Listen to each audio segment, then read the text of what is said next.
Magulo kamakailan lang ang mga residente ng Talisay City sa Cebu nung may nakita di umano ang mga bata roon na manananggal. Totoo ba ito?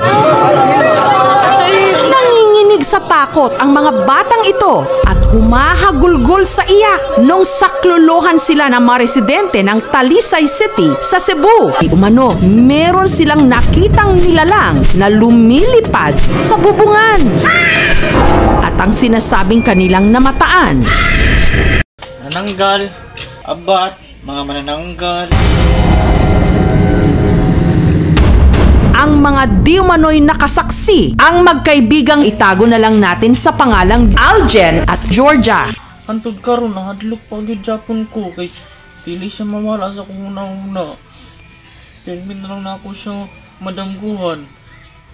Tagagabiin na lang akong damgo kay mga nanananggal, mga abat, mga aswang.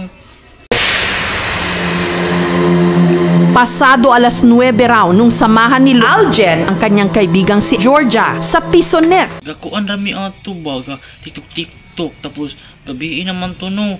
Tapos paglingin ako sa atop naaman siya dito tong manananggal.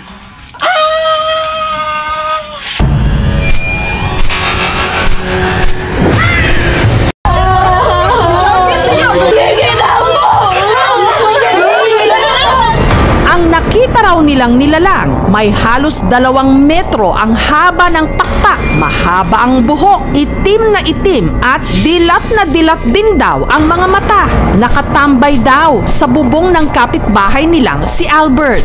Nahadlok ang mga bata, ana sila, naa daw sa atop sa kumbalay. Pagtanaw na ko, wa man ko nakita. Putol na ang kanyang katawan, pag ana na ako. Ninglingi siya sa kuha, tapos ni-smile, tapos nibalhin dayon siya sa pikas atop sa balay sa muslingon. Anak ko, ngano ka? Moto, wala ko niya paminawa. Tapos paglingi na ko sa ibabaw, moto, nakita na ko dito ang manananggal nagtalikod.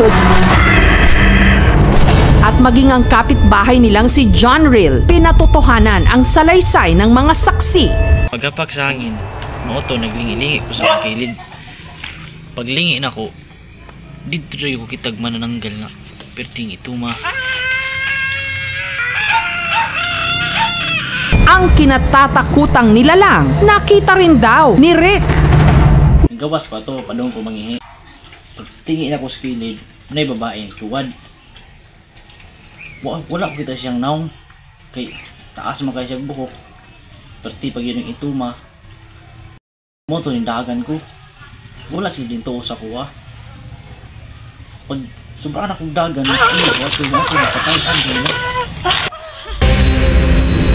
pero hindi biro ang idinudulot nitong takot ngayon sa kanilang lugar. Ang iba may handang bagakay o kawayang may palim. Kanya-kanya na rin silang lagay sa pinto ng bawang at asin. Naniniwala talaga ako may aswang or abat dito sa amin o manananggal. Pero kung ang ilang eksperto ang tatanungin, wala raw dapat na katakutan. Pag-usapan natin ang environment at ecosystem sa Cebu. Possible, isa lang yung malaking manok. Meron kasi tayong tinatawag na manok digansa.